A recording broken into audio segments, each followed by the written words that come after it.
Hindenburg report में सेबी प्रमुख पर लगे आरोपों के मामले में जेपीसी से जांच कराने की मांग को लेकर प्रदेश कांग्रेस ईडी दफ्तर के सामने लगातार विरोध प्रदर्शन कर रही है। इसमें कांग्रेस के वरिष्ठ नेता शामिल हुए हैं और कांग्रेस प्रदेश अध्यक्ष गोविंद सिंह डोटासरा ने कहा कि हिंडनबर्ग रिपोर्ट में यह साफ जाहिर हो चुका है कि सेबी चीफ ने गड़बड़ी की है। इसकी जांच जेपीसी गठित कर कराने की हम मांग कर रहे हैं। साथ ही इसमें कांग्रेस के कई नेता शामिल हुए। तो आपको बता दें कि चूरू से सांसद राहुल कसवा भी यहाँ पर मंच को संबोधित करते हुए नजर आए। तो क्या कुछ कह रहे हैं राहुल कसवा, दिखाते हैं आपको इस वीडियो में। मंच को फायदा लेना चाहूँ, थोड़ा सा मैं मेरी बात कह दूं, क्योंकि काका की खाद मिटाने में थारासाना को बहुत बहुत साथ मिले है। सबको धन्यवाद है और डोटासरा साहब आपका भी बहुत बहुत धन्यवाद है।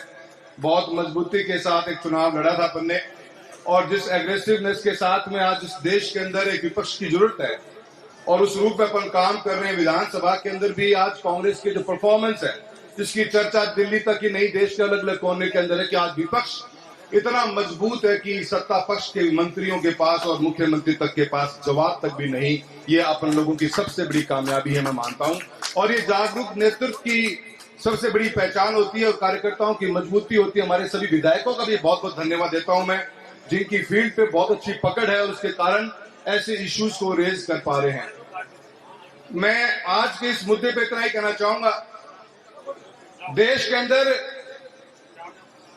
जब से हिंडनबर्ग की रिपोर्ट आई है और अभी जो लेटेस्ट खुलासे हुए हैं, इन खुलासों के बाद में एक आम आदमी बड़ा चिंतित है इस बात को लेकर, जो सेबी के मेन मुखिया हैं, अगर उनका भी नाम, आपने एक चीज महसूस करी होगी, पिछले कुछ सालों के अंदर काफी लोगों का पैसा आज की तारीख में स्टॉक मार्केट के अंदर, म्यूचुअल फंड्स के अंदर बहुत से लोगों का हर महीने टू महीना बढ़ता जा रहा है।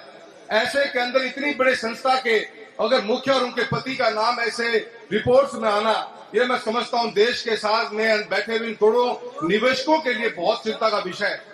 और बहुत सही मुद्दे को लेकर आज कांग्रेस पार्टी और राहुल गांधी जी के नेतृत्व में हम जो धरना प्रदर्शन कर रहे हैं, ये सिर्फ एक पॉलिटिकल पॉइंट भी नहीं है, ये उन हजारों करोड़ों निवेशकों का आने वाले पैसे का, भविष्य का सबसे बड़ा मुद्दा है, जिसको पे उठाना बहुत बड़ी जरूरत थी। और मैं डोटासरा साहब का बहुत बहुत धन्यवाद करता हूं कि जयपुर के अंदर आपने इसकी शुरुआत करी है।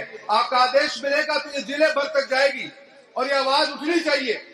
और एक बहुत सही सोच के साथ में ऐसे माहौल में जहां पे हर एक एजेंसी को जेल में डालकर उसका मिसयूज किया जा रहा हो, एक ज्वाइंट पार्लियामेंट्री कमेटी का गठन होना बहुत जरूरी है। और ये बांध को लेकर आज कांग्रेस पूरे मजबूती के साथ, राजस्थान का हमारे सभी एमएलए एमपी सब आए हैं और आपकी अध्यक्षता में प्रोग्राम हो रहा है। हम सब इसकी डिमांड करते हैं और मैं समझता हूं कि सरकार को मजबूर होना पड़ेगा। हालांकि सरकार पिछले 2 महीना में 3 बार तो मजबूर हो चुकी है कि घुटना का बल आई है और गला सर्कलों पड़े हैं और बहुत से ऐसे मुद्दे और निकल के आएंगे। आज का विपक्ष इतना मजबूत है कि लोकसभा में जब कोई बात चलती है तो मैं समझता हूं जो एक मुट्ठी बंद मजबूती दिखती है, उसका फर्क आने वाले समय के अंदर देश की नीति में भी फर्क पड़ेगा। सरकार को झुकना पड़ेगा ऐसी हर उस नीति के साथ में जहां उनकी मंशा छुपी भी होती है, क्लैरिटी नहीं होती, उन हर हम इश्यूज के ऊपर फोकस होकर चलेंगे।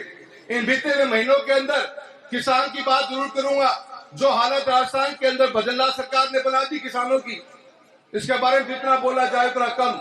चुनाव में वोट मांगने आए थे, मुरारी जी भी आए, पता है उनको बात का, ईआरसीपी के नाम पे वोट मांगे गए और चूरू लोकसभा क्षेत्र जो शेखावटी बेल्ट हमारा पूरा चूरू, झुंझुनू, सीकर, तीनों के अंदर यमुना लिंक समझौते के नाम पे पैसे मांगे, वोट मांगे गए और ये वादा किया गया कि यमुना का पानी लेके आएंगे।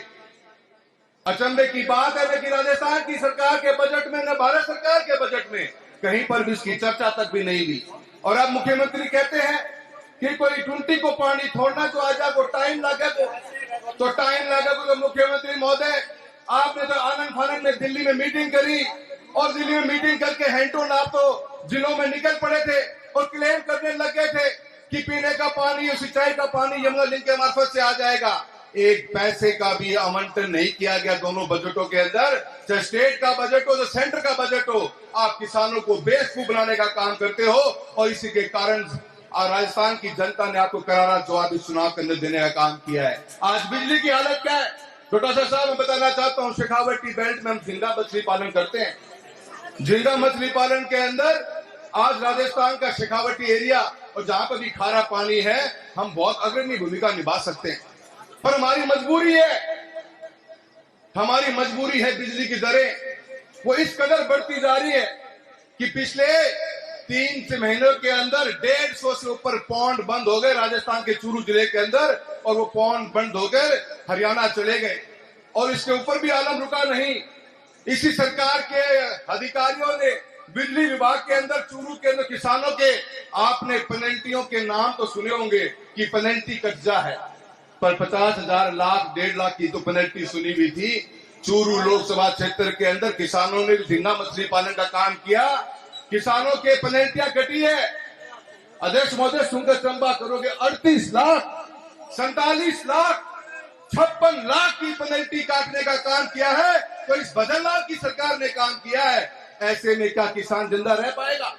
56 लाख की पेनल्टी आप काट रहे हो, किसान को मारने का काम कर रहे हो। ये किसान और किसानी जिस दिन जागेगी, 5 साल का समय बहुत दूर है। भजनलाल सरकार को मैं कहना चाहता हूं, बहुत जल्द तख्ता पलट कर दिया जाएगा अगर आप इस रूट पर चलते रहे तो।